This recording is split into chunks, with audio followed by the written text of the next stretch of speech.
amazing person, Jim Cathcart, with me. He is, we talk 5 minutes, but I already think that he is unbelievable. I am so sorry that we don't have good internet connection for my audience to show how great he is. So let's hope at least we have few seconds to introduce His Highness, Jim Cathcart, the author of 20 books. The books are called Relationship Selling and Concept of Relationship Selling. His books are translated in many languages, and he's very popular in China. He traveled in 23 cities, and he spoke to 10,000 of young business people. He is very young. Yep.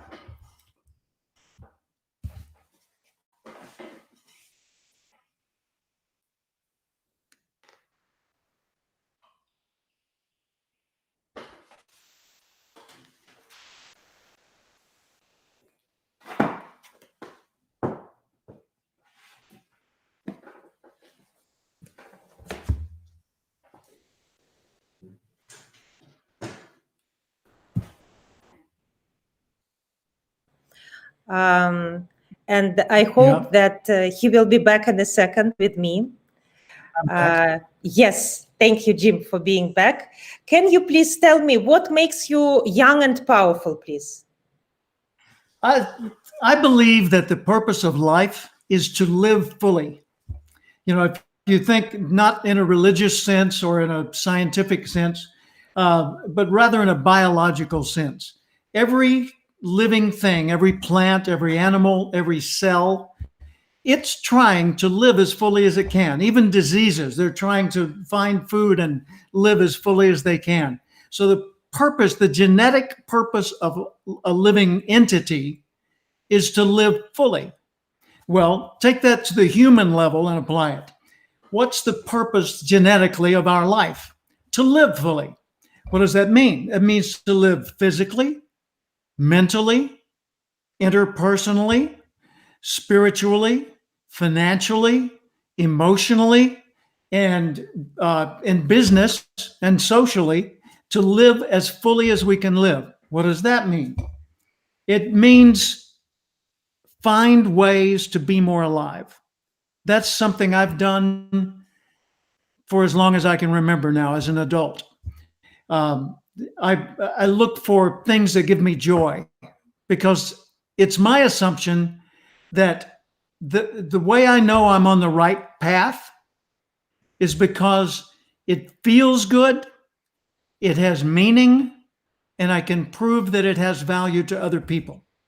So the more I do of things that are good for other people and that feel good to me, that make me feel like my life is meaningful, the more I can do that, the more alive I will be.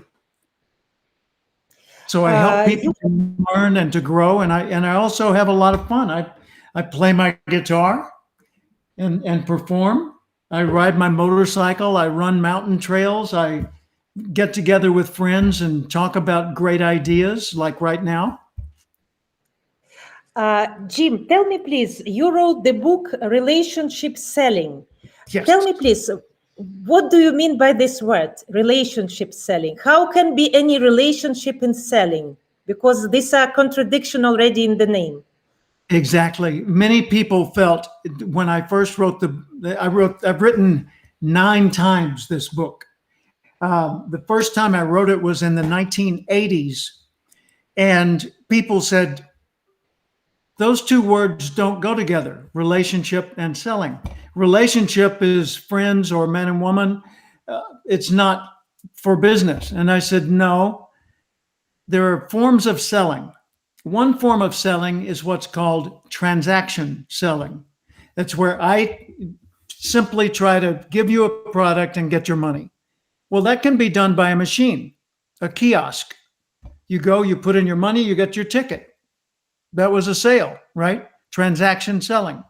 Many people approach professional selling in that way, and they don't seem to put any value on the connection they have with the other person. In relationship selling, you assume that the purpose of selling is to help people and profit from doing so.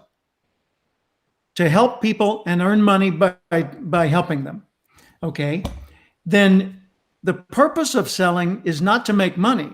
The purpose of all, or the product of all forms of business is to make money. But the purpose of each business is different.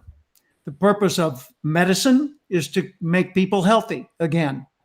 The purpose of selling is to make people happier, better off, in a better position because of what you sold. The profit is simply your pay for doing that. So in selling, the connection with the other person is the beginning of what could be a lifelong business friendship. You could get not only today's sale, but all future sales from that person.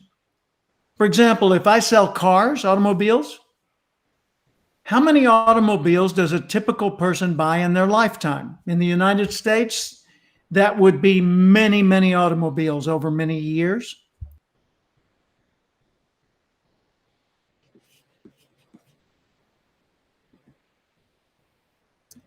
Dear friends, I was very happy to see Jim, and he's flying away like a beautiful ghost. And this is the time normally we stop our streaming, but in this case, I'm so much interested in that person that I don't want to lose him, even though I know that it's not possible to talk when there is no internet connection, but I want to know something so much that I cannot leave that person to America. I cannot him go to America, I want him to stay with me. So Jim, so you're saying that this selling is more like a relationship. It can go for all your life. If you can become a friend, or at least a person who is very much connected with the customer, it's not just selling, it's just staying with him. But imagine you cannot stay with 10,000 people in relationships. Then you will be exhausted. How you will balance it? Well, first off, there's a difference between a social friendship and a business friendship. In a social friendship, you're expected to spend casual time, to spend time together that has nothing to do with business. In a business friendship, it's a trusting relationship based on giving value and being paid.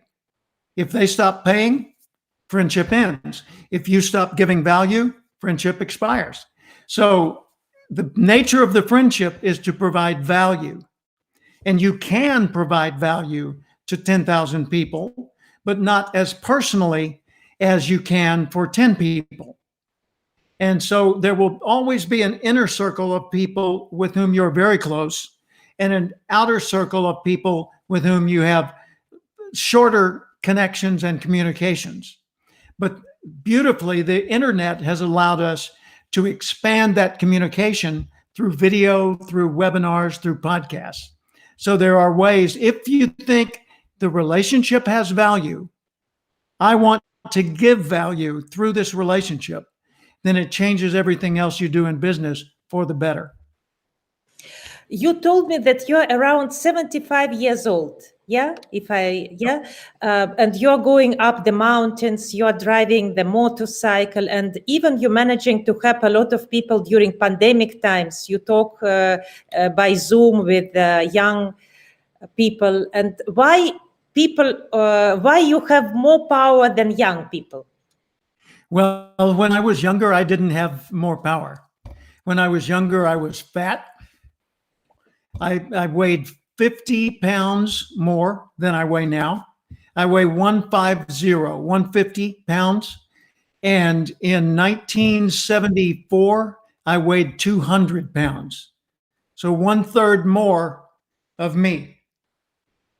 And I smoked cigarettes, and I never exercised. And I had a small job and didn't have big dreams. But then one day I heard someone on the radio, a podcast like yours, and I was inspired by what the man said. And I started to change my life, and I became more physically fit. I lost all that excess fat. I stopped smoking. I started setting goals. I started reading books like all the famous books: Think and Grow Rich by Napoleon Hill, The Power of Positive Thinking, How to Win Friends and Influence People, many other books. These are old original books. Yeah.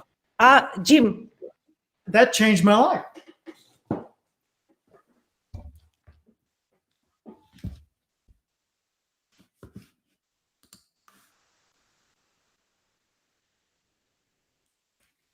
I'll pause and wait for the screen to refresh itself. You'll be coming back on in a second, I think.